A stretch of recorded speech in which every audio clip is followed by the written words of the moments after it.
Acabamos de ver um diálogo que causou confusão por falta de pontuação no texto. Se desde o início o noivo tivesse usado pontuação adequada para o que queria dizer ou uma conjunção, ele não perderia a noiva. Vamos rever. Sem pontuação, a frase realmente dá a entender que o rapaz não gosta da moça, mas mesmo assim vai se casar com ela. Um ponto, por exemplo, já seria suficiente para evitar desentendimentos e salvar o casamento.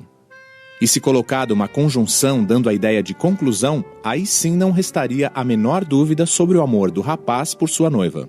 Quando ela pergunta, "Você deixou de me amar?", era só responder, "Não, ponto. Gosto de você, vírgula. Portanto, vírgula. Vamos nos casar na semana que vem." Viram só como a pontuação faz toda a diferença? E olha que ela surgiu bem depois da escrita. Na antiguidade, quando pouca gente sabia ler e escrever, o autor geralmente lia os seus próprios textos para outras pessoas ouvirem. O autor sabia quando era preciso fazer uma pausa, exclamar ou interrogar para dar sentido ao texto. Na Idade Média, com o surgimento da imprensa, os textos ganharam também os leitores. Impresso, o texto precisou da pontuação para indicar como deve ser lido e compreendido. Existem algumas regras, de pontuação na língua portuguesa e eu posso destacar duas. Uma é que você não pode pontuar entre o sujeito e o verbo, porque são termos obrigatórios e essenciais da oração. Então eu não posso colocar o menino foi, o menino, vírgula, foi, porque eu estou justamente quebrando, colocando ali um termo, um ponto, uma vírgula, quebrando entre as duas partes que são essenciais, o sujeito e o verbo. Da mesma forma, se eu tiver uma frase com o verbo e os complementos, eu também não vou poder quebrá-los. Então, se eu pego a frase "o menino foi à praia" e eu coloco novamente uma vírgula ali, eu estou novamente colocando uma barreira, Então é importante que você entenda que a pontuação ela é uma organização do texto. Vejam mais um exemplo em que a pontuação pode mudar completamente o sentido do que foi escrito. Um homem rico agonizava em seu leito de morte. Pressentindo que o fim estava próximo, pediu papel e caneta e escreveu: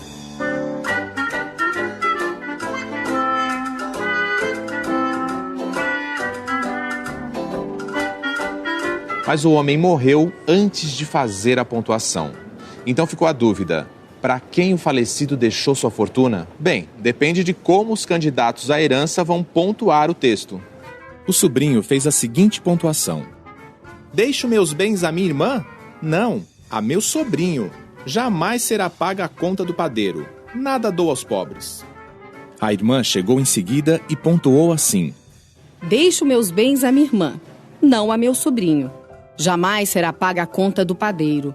Nada dou aos pobres." O padeiro pediu cópia do original e puxou a brasa para a sardinha dele. "Deixo meus bens à minha irmã? Não. A meu sobrinho? Jamais. Será paga a conta do padeiro. Nada dou aos pobres." Na literatura, a pontuação também é uma questão de estilo. É o caso do escritor português José Saramago, que subverteu a maneira clássica de pontuar e por isso mesmo encanta seus leitores. Saramago é autor de romances, contos, ensaios, poesias e o único escritor de língua portuguesa a ganhar o Prêmio Nobel de Literatura em 1998. No livro Conto da Ilha Desconhecida, por exemplo, Saramago dá ritmo aos diálogos sem o uso de travessão, interrogação ou ponto final. Observem esse trecho que eu vou ler. E atenção também para a forma como ele usa as letras maiúsculas depois de vírgulas. "E tu para que queres um barco? Pode-se saber?" Foi o que o rei de fato perguntou quando finalmente se deu por instalado, com sofrível comodidade, na cadeira da mulher da limpeza. "Para ir à procura da ilha desconhecida", respondeu o homem. "Que ilha desconhecida?" perguntou o rei, disfarçando o riso, como se tivesse na frente um louco varrido dos que têm a mania das navegações. No caso do Saramago, é importante a gente lembrar que há toda uma tradição. Então, não pontuar um texto ou fazer uma pontuação diferenciada dentro de um texto literário provoca justamente a construção de um novo estilo ou muitas vezes uma questão de movimento dentro do próprio texto, porque de qualquer forma, o ponto final, a vírgula, reticências faz com que o leitor pare para pensar, dê uma outra textualidade para aquela enunciação. E quando você não pontua, ou quando pontua de uma forma diferente, você provoca um estranhamento no leitor. Já a coerência não depende apenas do que está escrito. Ela depende também do conhecimento do leitor que vai interpretar o texto. Vejam esse exemplo. Os salários são baixos porque a compra de revistas não é frequente. Do modo como está escrita, a frase leva a pensar que se fossem compradas mais revistas, os salários aumentariam. Será que isso é verdade? Os salários são baixos porque a compra de revistas não é frequente. É uma pegadinha isso aí? Bom, eu não estou conseguindo ver o que tem a ver a compra de revistas com a questão dos valores dos salários. Eu não consegui associar ainda. O que precisa acontecer para o seu salário aumentar, hein? Eu preciso ter qualificação profissional, ter uma melhor perspectiva de vida, ter uma qualidade de vida com saúde, educação, lazer. Eu não vejo ainda a relação com a compra de revistas com a minha condição de salário. Entendi, então não tem lógica, né? Não. É isso aí, a frase é incoerente, justamente porque é fato que o valor dos salários não depende da quantidade de revistas vendidas. A coerência tem relação com o sentido. E para construir sentido em um texto, o leitor tem que ativar conhecimentos prévios. Um exemplo muito claro são os resumos de novela. Se você não acompanha a novela, de repente alguém de outro país, até que fala português, mas que ele não acompanha a novela, ele vai ler aquele resumo, ele não vai entender nada. Da mesma forma, se eu te perguntava, vamos galear? O que é que significa galear? Já um pernambucano se encontrar em uma propaganda no carnaval próximo ao Galo da Madrugada, ele vai entender que galear está relacionado ao evento carnavalesco Galo da Madrugada. O que é que eu estou querendo chamar a atenção? Que a coerência é uma construção de sentido. Para ler um texto, você precisa recuperar informações que não estão nele. E quando você não consegue recuperar essas informações, um texto pode se tornar incoerente. Vamos falar agora da coesão, uma estratégia para dar unidade à escrita. Coesão quer dizer união, ligação, a forma como uma ideia está amarrada à outra. O uso de sinônimos e pronomes são alguns recursos usados para garantir a coesão sem repetir muitas vezes a mesma palavra. Observem. A Amazônia tem sido mais conhecida pelas ameaças que pairam sobre ela. As notícias sobre essa exótica e esplendorosa região estão quase sempre associadas à devastação da floresta, à contaminação das águas, à extinção da biodiversidade, à degradação dos seus habitantes nativos.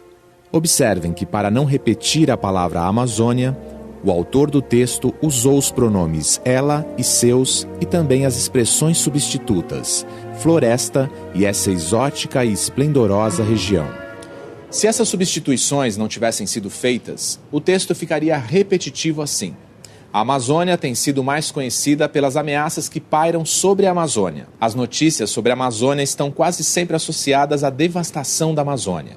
Chato e sem a menor elegância, não é mesmo? Para os produtores de texto, principalmente para os iniciantes, o que é importante é que eles tenham clareza de qual é o interlocutor, qual é o gênero que está sendo produzido, porque o gênero é que vai indicar que elementos de coesão ele irá precisar. Vou dar um exemplo, retomando o que eu falei, um resumo de novela. Ele não precisa de elemento coesivo, porque ele é curto, porque ele tem poucas linhas, porque ele vai ser publicado no jornal. Então, eu tenho que dizer, personagem tal mata tal personagem tal encontra. Ele tem que ser condensado, igual um horóscopo. Ele é um texto curto, ele é denso. De repente, eu tenho que escrever um texto como uma narrativa. E eu tenho que ter elementos de coesão, que digam, era uma vez, primeiramente, em segundo lugar, na noite seguinte. Em uma dissertação, ele vai ter que usar, por exemplo, conectores de argumentação. Então, não é mais o mesmo que ele usava, era uma vez, em seguida, na manhã seguinte. Ele já vai ter que começar a aprender a usar, no entanto, entretanto, em contrapartida, porém. Viram só como a pontuação, a coerência e a coesão são importantes na escrita? Importante também é a revisão do texto para identificar onde é possível melhorar a pontuação, substituir palavras, usar pronomes, termos ocultos e conectivos. E claro, checar se o texto cumpre a função de passar a mensagem do que queremos dizer para quem e de que forma.